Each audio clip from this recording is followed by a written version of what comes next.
My name is Charles Enoch, and I'm the European Study Centre Fellow at St Antony's College, Oxford. I must say, this is the first time we have tried a hybrid event in this building, so we hope we've resolved any technical glitches, but hopefully this goes well. And I'm delighted to chair the third Max Watson lecture tonight, which will be given by a very distinguished friend and colleague of both Max and myself, Klaus Regling, the head of the European Stability Mechanism, who's joining us from his office in Luxembourg.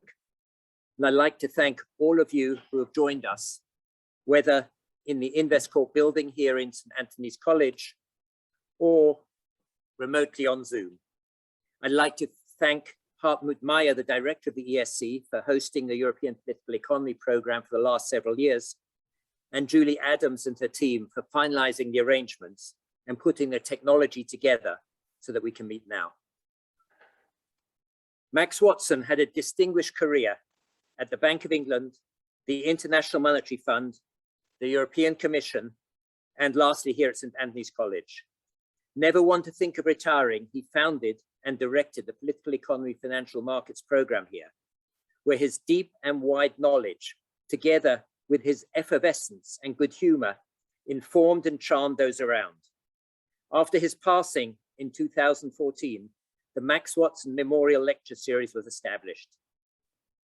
This one should have been held in May 2020, but we had to postpone it several times because of the pandemic. And I'm therefore very pleased that we can put it on today. Klaus Regling is a perfect choice to be giving this lecture. He was closely involved with Max in several of the phases of Max's life that I've already mentioned above. During the Euro crisis, Klaus and Max worked together as advisors to the Central Bank of Ireland, producing an insightful and comprehensive report that contributed significantly to Ireland's strong subsequent recovery. I'm not going to provide full details of Klaus's illustrious career. A summary was sent out with the invitation to this talk. After degrees at the Universities of Hamburg and Regensburg, Klaus's early career included successful stints at both the German Ministry of Finance and the International Monetary Fund. And I'd met him earlier, but first saw Klaus in full action in Jakarta in 1998 during the Asian banking crisis, where I was leading the work on restructuring the Indonesian banking sector. The discussions for a revised IMF-sponsored program were not going well, largely because General Suharto, the Indonesian president, had not realized that the Cold War was over and that his leverage with the Western powers was therefore now negligible. So David Lipton of the US Treasury, Usuki Sukakibara of the Japanese Ministry of Finance, and Klaus Regling of the German Ministry of Finance, the three great heavyweights in the international economic scene, went to see the president and explained the new realities. Moving on 12 years, with Europe now in crisis, and with the Europeans undertaking fundamental institutional reform, including to provide finance to break the bank sovereign doom loop that was threatening the future of the euro, former Director General of the European Commission's Economic and Financial Affairs Directorate, Klaus Regling, was appointed first as Chief Executive of the newly formed European Financial Stability Facility, and then in 2012 as Managing Director of the more permanent and ultimately much more significant European Stability Mechanism, designed to safeguard and provide access to financial assistance programs to member states in financial difficulties. The establishment of the ESM was one of the key turning points in efforts to control the crisis and enable the European economies to recover. And if ever there's another financial crisis in Europe, the ESM will be central for handling it. More recently, the ESM has again been very much in the limelight, with major plans for broadening its roles well and underway. Now, Klaus will talk for about 45 minutes, and we will then have question and answer session.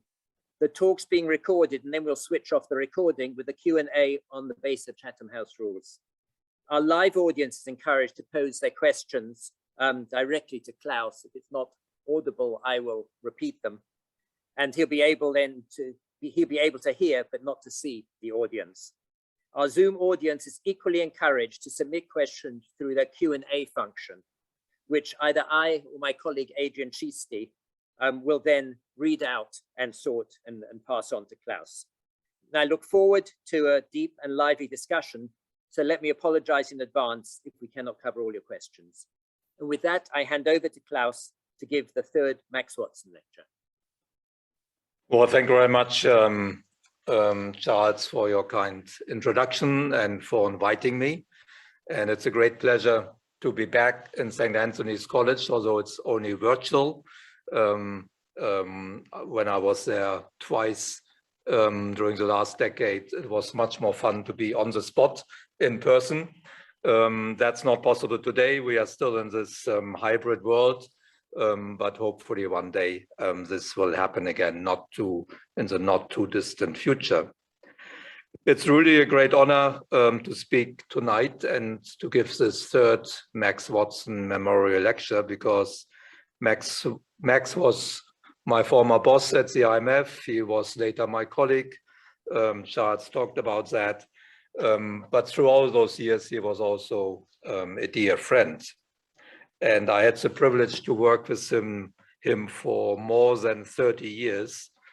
And I learned a lot from him. Max was an outstanding economist, wherever he worked, in the different positions in different international and European institutions. And his sharp analytical assessment and his intuition for economic developments were really unique. I greatly benefited from that when he worked with me at the European Commission, where we were seeing some of the risks accumulating inside the euro area before the euro crisis, and I will talk about that. And I think Max was really what John Maynard Keynes would have described as a master economist.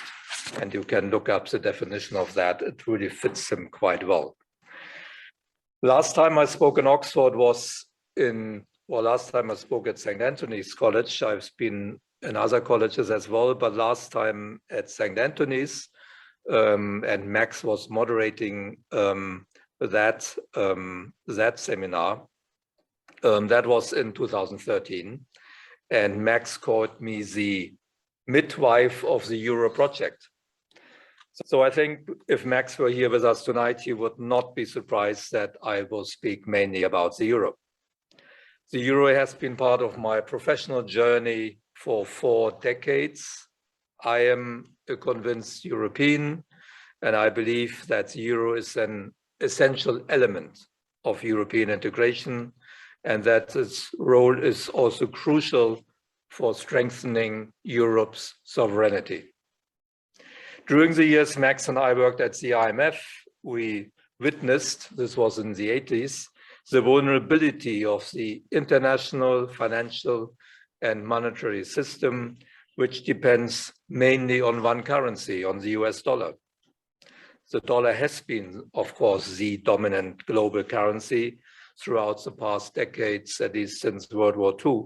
And it continues to serve as a point of reference for international borrowers and investors. But an excessive reliance on one currency, on the dollar, entails clear drawbacks. In the 80s and 90s, we saw how the dominance of the dollar contributed to and exacerbated the debt crisis in Latin America in the early 80s and Asia in the late 90s. And Charles mentioned the work we did in Indonesia to get that country out of the debt crisis. The reliance on dollar funding makes emerging markets vulnerable to swings in US financial conditions and to changes in monetary policy. Following an increase in interest rates and an appreciation of the US dollar, several emerging markets could not roll over their external debt and faced difficulties paying for their imports. They had to go through a painful adjustment. Their economies went into recession while the international banking system was shaking. This was definitely the case after the Latin American debt crisis in the 80s.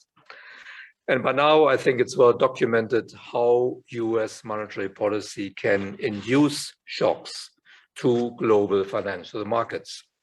Not surprisingly, monetary policy decisions of the Federal Reserve are, by law, based on economic developments in the United States. However, given the prominence of the US dollar in the international monetary system, these decisions also affect the rest of the world.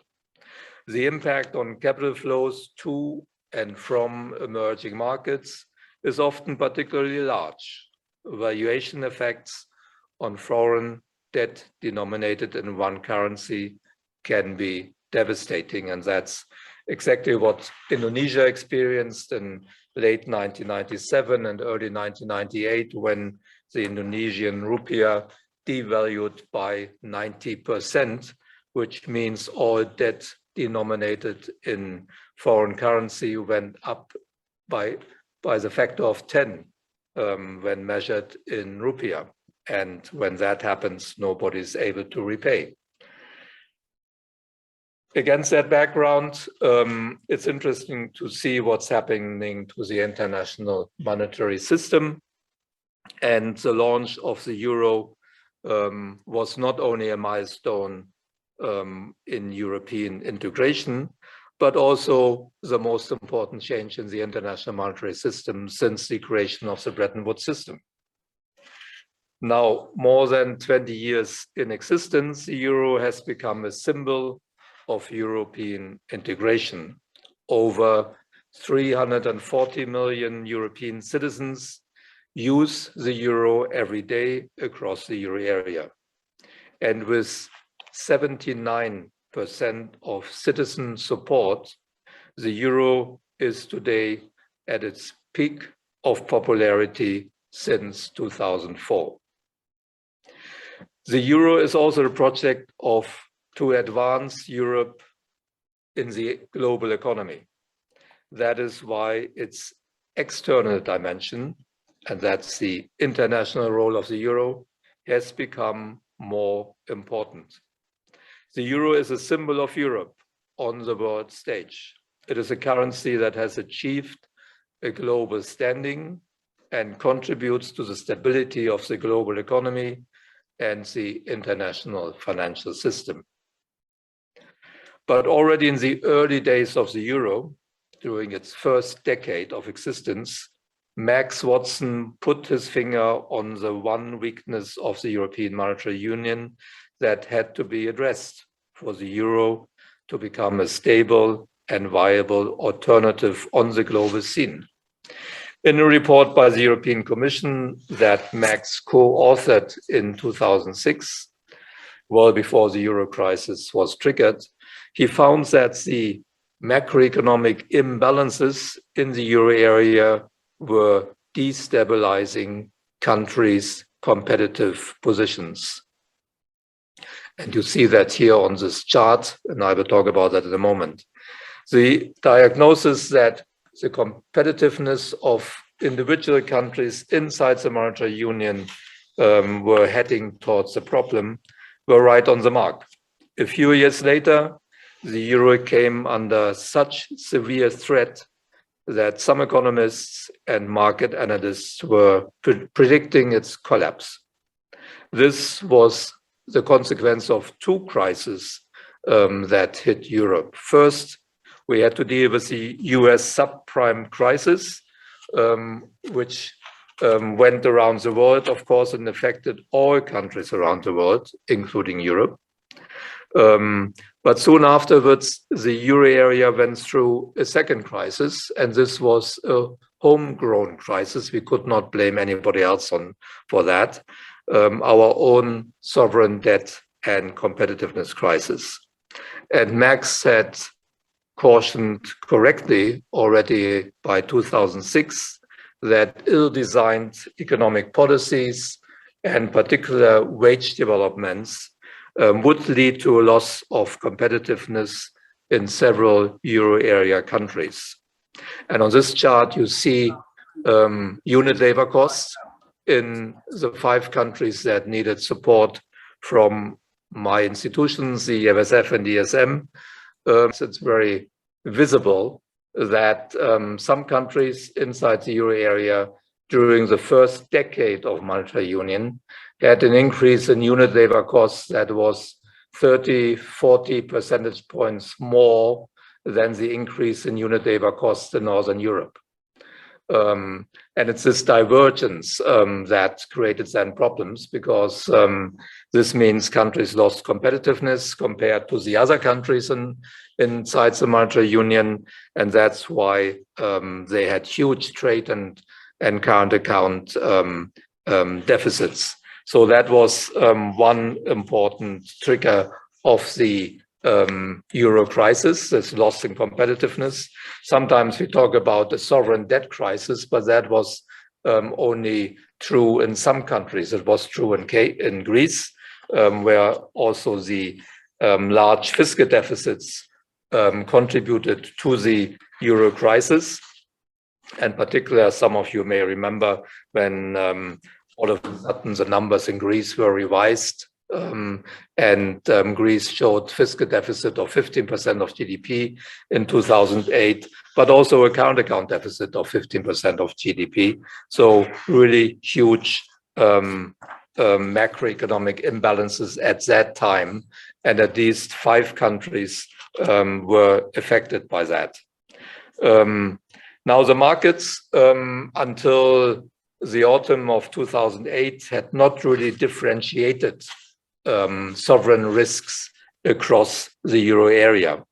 And therefore the spreads were extremely tight. And with hindsight, one can only call this a market failure. And to give one example, until September 2008, the spread of 10-year government bonds of Greece compared to the interest rate on German bonds 10 years was 10 basis points. So a spread of 10 basis points, despite the fact that, although not all the bad data were known on Greece, it was already clear that debt developments were completely different from Northern Europe, and that also a competitiveness problem was emerging, which one could see in the large trade and current account deficits. So there were reasons why the euro crisis was triggered, and why after a market failure first, then markets reacted and possibly also overreacted, which is one of the phenomenon one finds in markets. They react late and then they overreact. But we had to deal with that problem because countries were faced with interest rates that they could not afford, or they lost complete market access. The monetary union was not prepared for that. We had no lender of last resort for euro area countries. It was considered unthinkable that a country after joining a monetary union, and that is a complicated process, would lose market access. That was unimaginable by the decision makers at the time, and I include myself. I had not expected that. But it happened in 2009 and 2010. Several euro area countries lost market access and needed urgent financial assistance to cover their fiscal deficits and to refinance maturing debt. However, the only existing international institution at that time with a mandate to act, the IMF, had insufficient resources to cover the affected countries' financing needs. Because we also learned that countries that are member of a monetary union have very, very intense relationships with the other countries on the trade side, but also on the financing side, much more than a typical IMF case, like, for instance, Indonesia or other countries. So the financing needs were huge when such a country loses market access. And for this reason, it was necessary for the euro area to establish a crisis fund that could provide emergency financing to its members. We discovered that there was really an institutional gap in the architecture of EMU, Economic and Monetary Union. There was no lender of last resort for sovereigns in the euro area. So the first institution that was then created to fill this gap was the European Financial Stability Facility, or EFSF, that was established in 2010 as a temporary institution. So EFSF was the first one, and you see here which programs they did. I will not go into details, it's history now. And then the ESM was created and became operational in 2012. The big difference is EFSF was considered temporary and also had a different legal setup and different capital structure. ESM then as a permanent institution, a real international institution based on international treaty with an enormous amount of capital, 700 billion euro. We have the highest capital of any international institution in the world. So EFSF did the first few programs and ESM later on. The two institutions had to deal with 5 countries. You see them here on the screen, and they distributed together almost 300 billion euros, mainly during the period 2011 to 13. But then for Greece, it continued until 2018. To finance these loans, so on the lending side and conditionality, we are very much like the IMF. But on the refinancing side, we are completely different, because the IMF, once they agree on the program, they get the refinancing from central banks almost automatically, while we have to go to the market and issue bonds to get the money first before we can lend any money. So we issue bonds that we continue to do until today, and we can do it at very low interest rates because the high capital that our member states gave us, 700 billion euro, of which 80 billion euro is paid in capital. So we have that actually in cash. We don't use it for lending. We invest it conservatively, and all this serves as a security for bondholders, those who buy EFSF and ESM bonds. That's why we have a AAA rating. That's why our interest rates are low, and countries that borrow from us can save a lot of money on their debt service payments, particularly as we have very long maturities, much longer than the IMF, anywhere between 15 and 40 years. So that implies big savings for the countries that borrow from us. All the 5 countries you see on the screen completed their programs, 4 of them within the foreseen 3-year period. Greece took a bit longer because the problems were much bigger, and they also had some setback in between, and they had a change in government. But all of them regained market access, and all of them were doing very well until COVID-19 hit all of us. From the time they left their program till COVID happened, they all had an economic performance that was a lot better than the euro area average. If we want to take that as a benchmark, they had higher growth and good job creation also. So the creation of these 2 funds, EFSF and ESM, the 2 rescue funds, were essential steps in restoring confidence and financial stability in the monetary union during the crisis.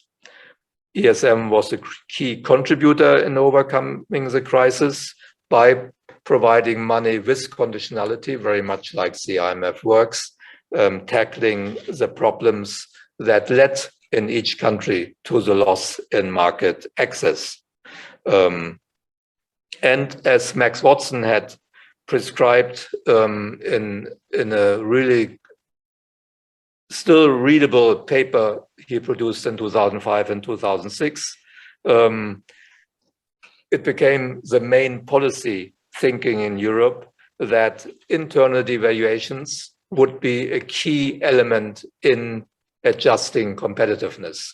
The competitiveness adjustment mechanism, that was the term he and I invented for this paper, and that was used later on. But many people talk about internal devaluations now, which means cuts in nominal income. They happened in all these countries, in all 5. As you know, the typical textbook for economists say that nominal cuts in income don't happen. Well, in the euro area, they do happen, and they contributed greatly to getting out of the crisis, because when you don't have your own exchange rate, cutting nominal incomes is the quickest way to restore competitiveness. I think it's also fair to say that without the creation of the EFSF and ESM, probably 1, 2, or 3 countries would have been forced to leave the euro area. And that would have changed Europe quite a bit. And Europe would probably be a different place today. However, I'm not claiming that we alone saved the euro, far from it. I just want to say that what the Financial Times often writes, that it was only the ECB, is equally wrong. I think we needed all these parts to come together, and that's why I put them also on the slide.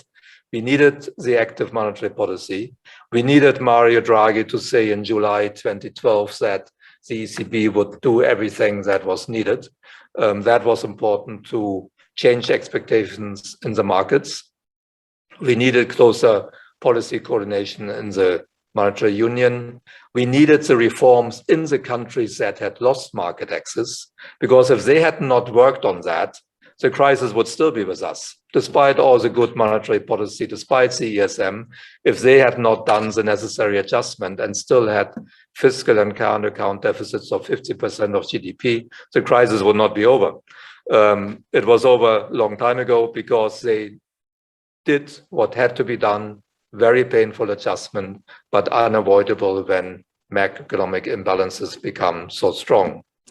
Another element that helped to get out of the crisis, and that helps us even today to deal with the pandemic crisis, was the strengthening of the banking system, because during the global financial crisis and the euro crisis, banks contributed, the banking system contributed to the crisis.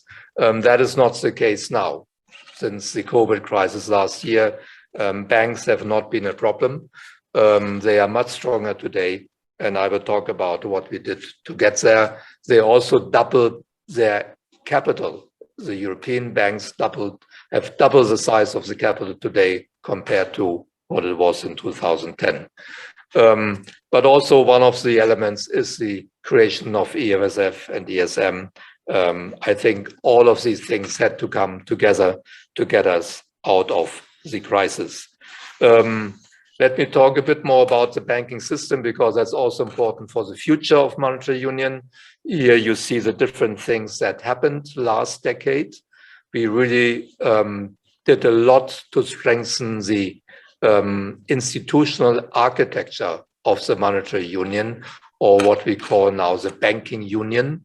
There was the single supervisory mechanism, or we have it now, overseeing the largest 130 systemic banks. And it's, of course, linked to the ECB, the European Central Bank. We created the Single Resolution Board, resolution framework for resolving banks. There are new rules for the resolution of banks.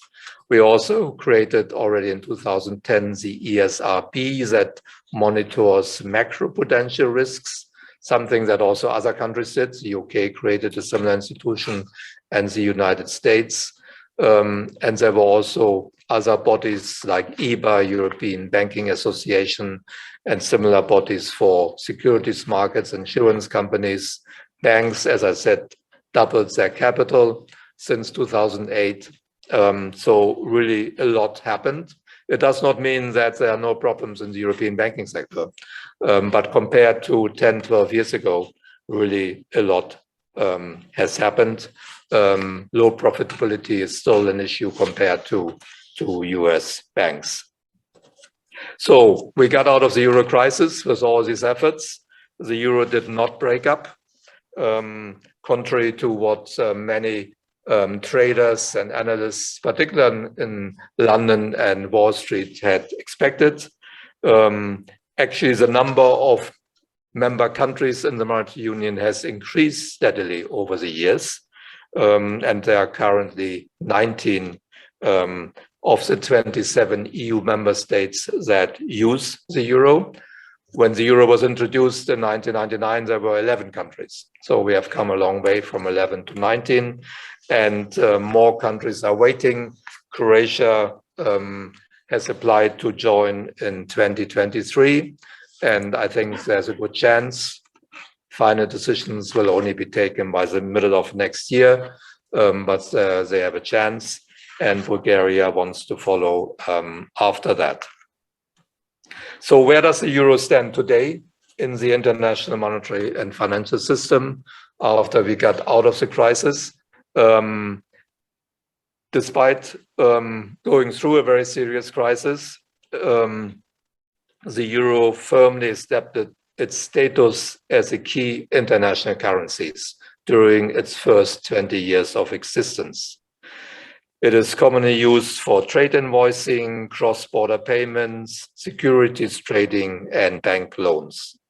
It is among the top currencies used for trading and for central bank reserve holdings, and it established itself as a standard for some managed exchange rate regimes. Overall, the euro's international role today reflects its share in the world economy and in global trade. It is on par with the US dollar in terms of international trade invoicing and payments, although it remains behind the dollar on global financial markets. And on the next slide, you see a few more details on that. I think this is quite interesting to see where the euro is almost on par or even above the US dollar, and where it's clearly behind. And when you go through this chart, I will walk a bit through that, you see that the euro share in global imports and exports, so on the far left, the euro is at 46%. So that's above the US dollars, around 39%. And also global payments. The euro is slightly ahead of the dollar with a share of 40%. 60 countries outside the European Union have linked their currency to the euro in one way or another, from a currency peg to using baskets where the euro plays a dominant role. But 60 countries use it in one way or another, and that's why they also want to use the euro to a large extent. However, the dollar's predominance is very large in global financial markets, and there the euro remains a distant second in terms of importance. Inertia across the international monetary and financial system explains some of the difference, together with the traditional reliance of global investors and other countries on the dollar as a reference currency. The US dollar remains the world's leading currency on foreign exchange markets, with 44% of foreign exchange trades in 2019, whereas the euro's market share in that area stood at only 16%. So the dollar is also the top currency in terms of official foreign exchange reserves, but interestingly, its share dropped by 12 percentage points since 1999, from 71% to now 59%, while the shares of other currencies, and you see that here on the left-hand side, has been increasing gradually. And while this was happening, the dollar share coming down, other currencies going up, the euro share has been fairly steady, with some fluctuation and a drop during the crisis, but overall quite steady. Foreign investors hold less debt in euros than in US dollars. In parts, this might be due to the shortage of euro-denominated safe assets compared to US treasuries. For instance, if we set the threshold at an average AA rating for sovereign debt and call that safe assets, then we can see that the share of the euro area out of all global safe assets dropped from around 30% to below 20% over the past 10 years. But foreign investment in dollar-denominated assets is not restricted to safe assets. US companies also issue more corporate bonds, and that you see here on this slide. The stock of debt securities issued by US corporates is more than 3 times the size of corporate bonds issued in the euro area. And this is not a currency now defined in currencies, but I think one can safely assume that most US corporates issue mainly in US dollars, and that market is 3 times larger than corporate bonds in the euro area. And a similar picture emerges when we look at equity markets here on the right-hand side. US companies' equity financing is more than double its GDP, more than double the US GDP, while in Europe it is considerably less than that. The euro area financing model, and I think you all are aware of that, relies much more heavily on banks than that of the United States, and this limits European financial market size and liquidity. The euro area reliance on bank funding rather than on bonds or equity means a larger share of outstanding corporate debt registers as unmarketable assets on bank balance sheets, and it is not really available as asset for foreign investors. So that's one problem where the euro is behind. Another one is the international debt market, and that you see on the next slide. The euro represents less than a quarter of the value of outstanding stock of international debt securities, while the share of dollar-denominated debt is over 60%. Similarly, the share of the euro-denominated securities out of global investment-grade debt is only about 20%. So the dollar's dominance on international debt markets is partly driven by the increasing importance of emerging markets as issuers in global markets. Their emerging markets' traditional preference for the dollar as a funding currency has driven dollar-denominated debt issues and cemented the dollar's position as the main financing vehicle. The issuance of euro-denominated international bonds has picked up recently, but it is too early to say whether this is the beginning of a trend. The question is, if the dollar is the clear dominant currency and the euro is strong second, what could be the benefits of moving to a multipolar currency system?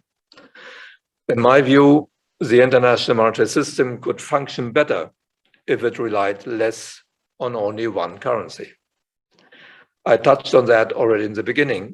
A more diversified mix of global currencies would allow borrowers and investors to diversify their assets and liabilities and enable effective risk sharing and hedges against volatilities induced by changes in US monetary policy that lead to capital flow fluctuations. This is, again, I mentioned it, what triggered the Latin American debt crisis in the early 80s and the Asian debt crisis in the late 90s. Having more than one dominant currency would make the world economy less vulnerable to shocks linked to one specific currency.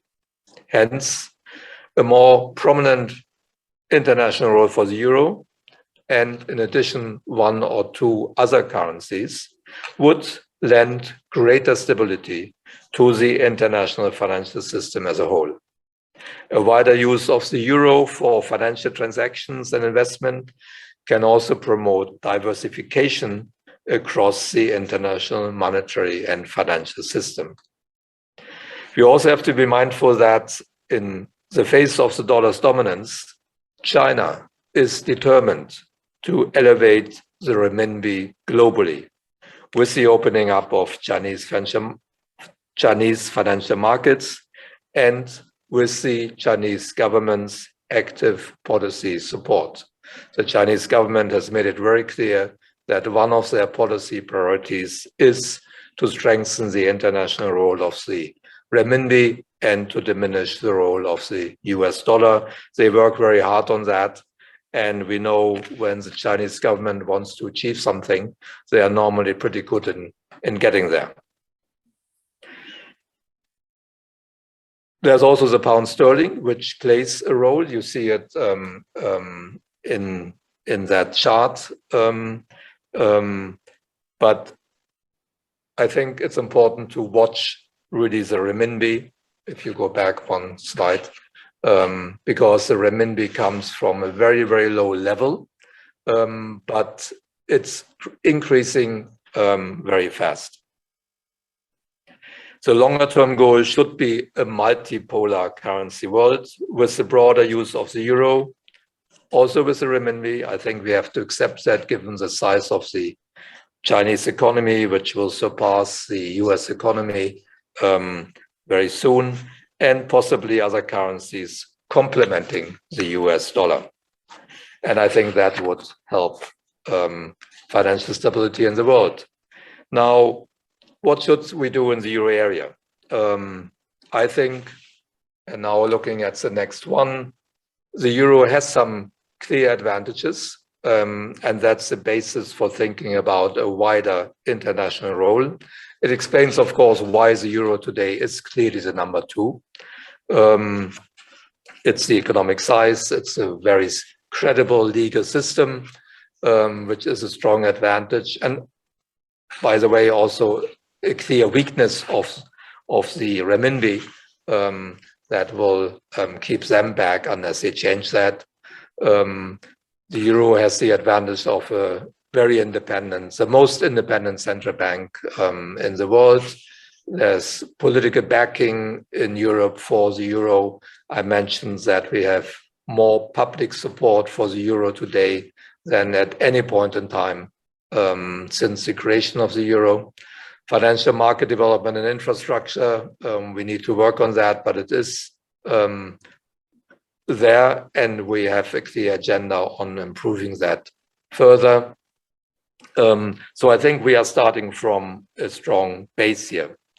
But if we want to make more progress, we need to work on a few issues that I want to talk about now.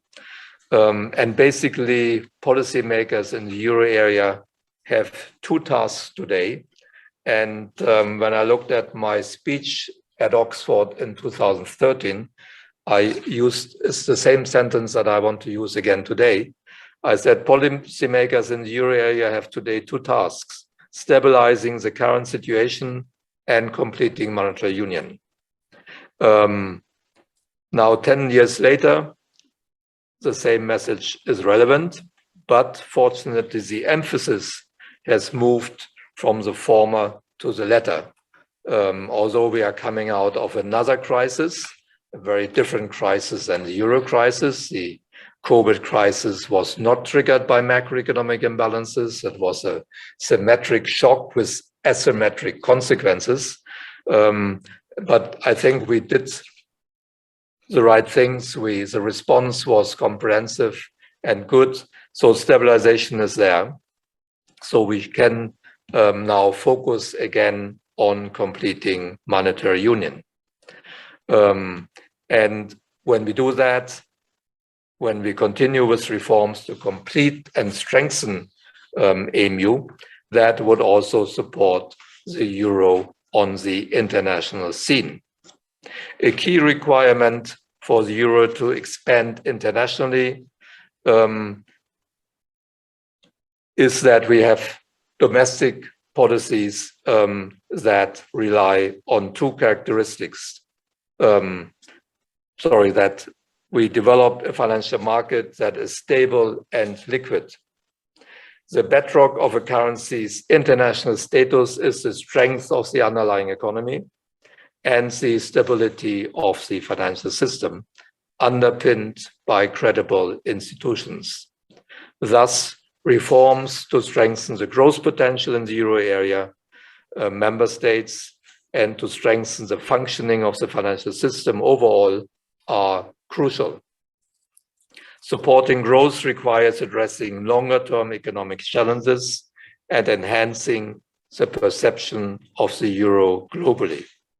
It also helps to mitigate the risks of social and political conflict undermining the euro area cohesion. In this context, measures taken during the pandemic crisis go a long way to support the international role of the euro.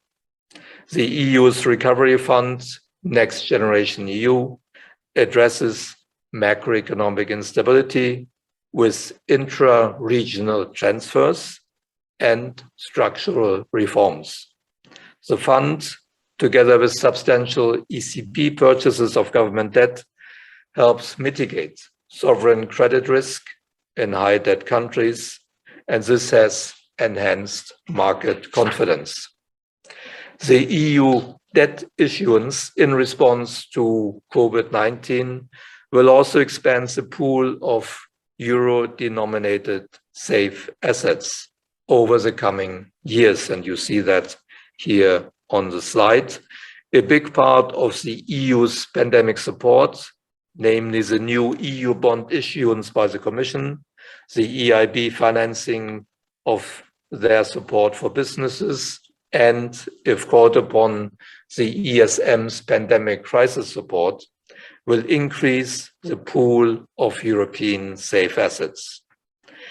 The EU is on the way to becoming one of the largest issuers in the euro area and to expand the supply of euro-denominated safe assets.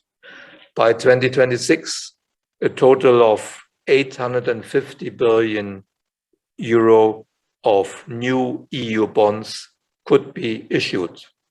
These policy measures, together with the existing supranational debt of around 800 billion euro, could result in almost 2 trillion euro of European supranational debt over the next 5 years.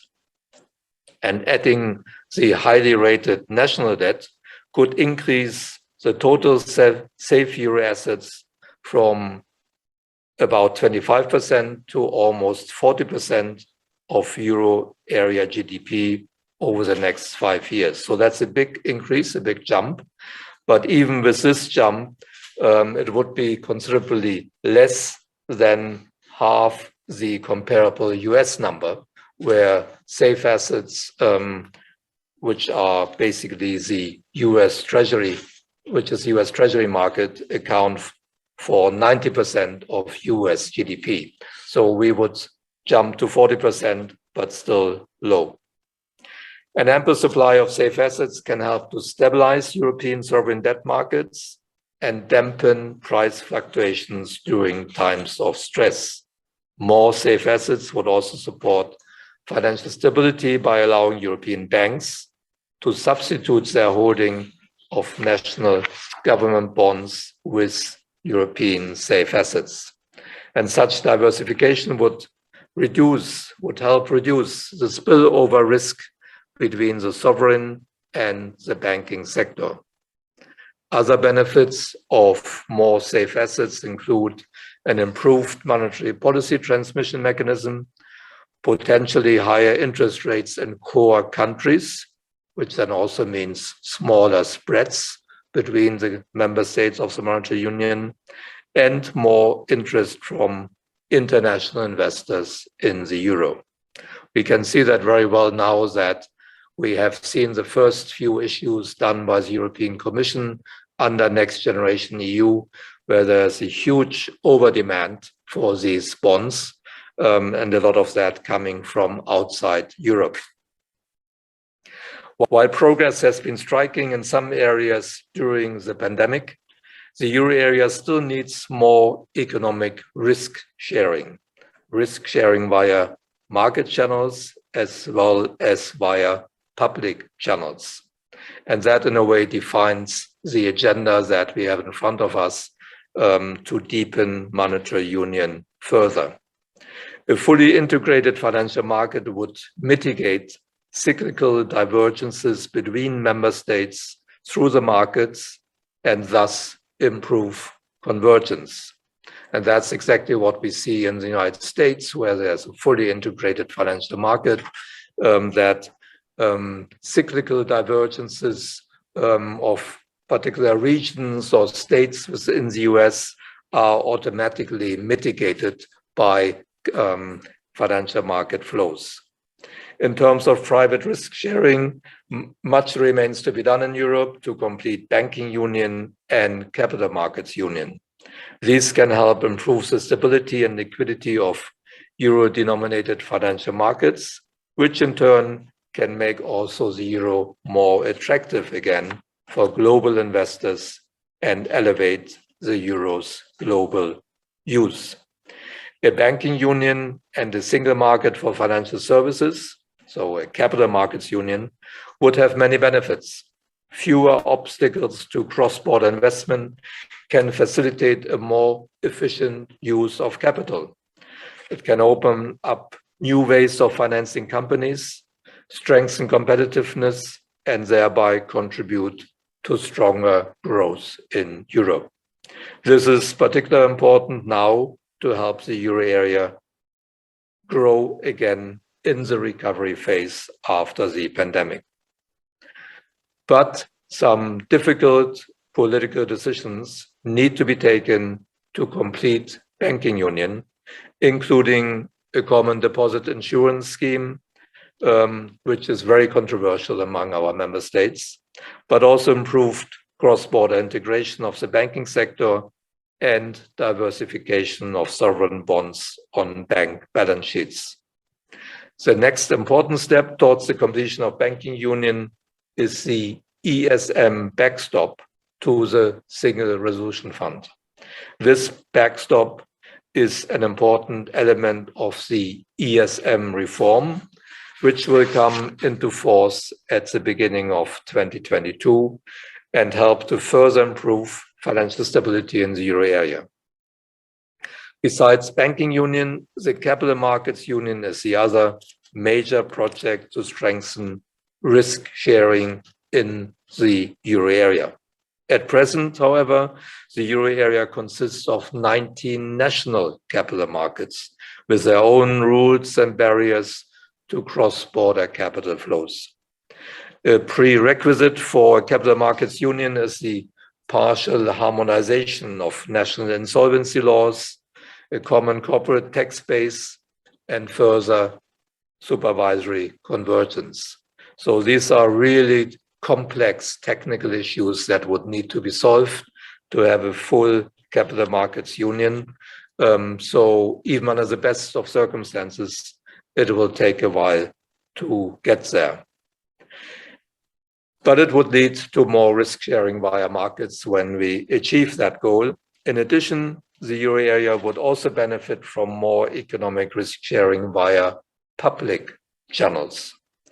There's some of that already, so we do have public risk sharing in the euro area. It happens through the EU budget. There are actual transfers via the EU budget every year for a long, long time. Also through loans from the European Investment Bank, through the financial assistance that was provided by the ESM, and through the Next Generation EU in the coming years. All these are different forms of public risk sharing. However, the Next Generation EU is limited in time and is tailored to the needs of all EU countries, not just the euro area. For the euro area, I think we have to consider other possible options on how to share risks more extensively, because countries in the monetary union need more fiscal emergency buffers than countries that have their own currency and their own central bank. And this is because countries which share a currency have given up two important macroeconomic instruments, monetary policy and exchange rate policy.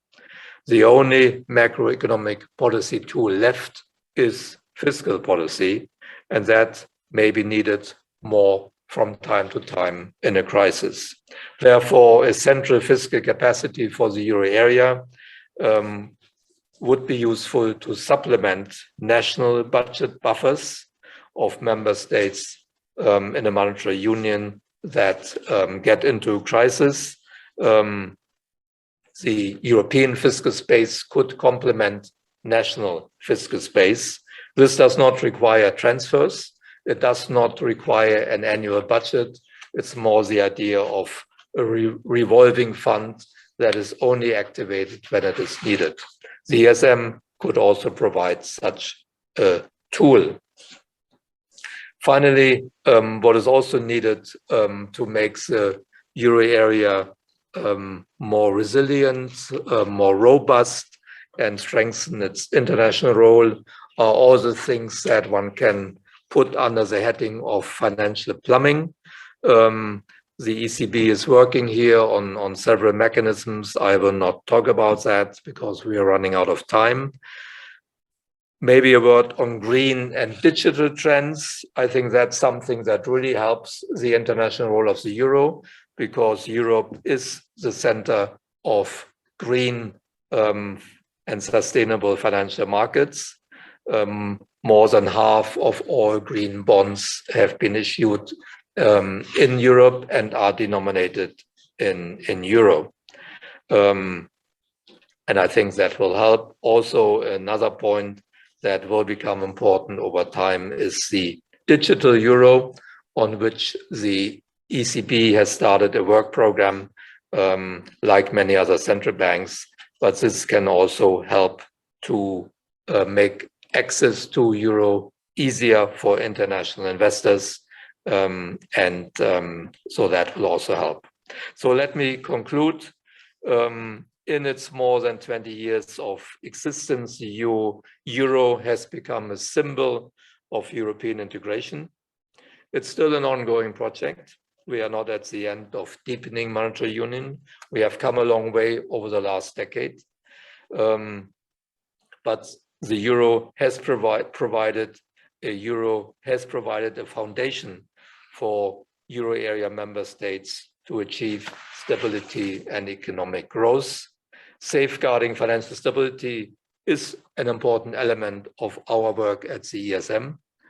We believe that a stronger euro, underpinned by solid banking and capital markets union, would not only be advantageous for the euro area, but also for the global financial system as a whole. To build a project like the euro, you must, and I want to quote again Keynes, as I did in the beginning, you must, I quote, study the present in the light of the past for the purposes of the future. That was the quote from Keynes. And again, to return to Max Watson, he talked about all this and wrote about all that already 15 years ago. I think we are now catching up with his thinking, and that is good for Europe, for the euro area, and hopefully also for the world economy. Thank you very much, and I'm looking forward to your questions and our discussion. Thank you.